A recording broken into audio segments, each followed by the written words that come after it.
This 5-minute solution will show you how to pin someone on Snapchat in Android. To pin someone, go ahead and launch your Snapchat app. Now, to open chat, tap on chat at the bottom. Once you are in your chat panel, for example, I want to pin this conversation.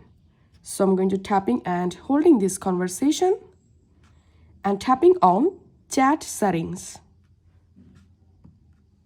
And here tap on pin conversation. And as you can see, the conversation has been pinned. Now let's pin another conversation. Same way, I'm tapping on chat settings, pin conversation, and that's how we can pin someone on Snapchat. And to unpin someone, again, tap and hold the conversation, tap on chat settings, tap on unpin conversation. That's it. If you find this video helpful, make sure to subscribe 5-minute solution. See you in the next video.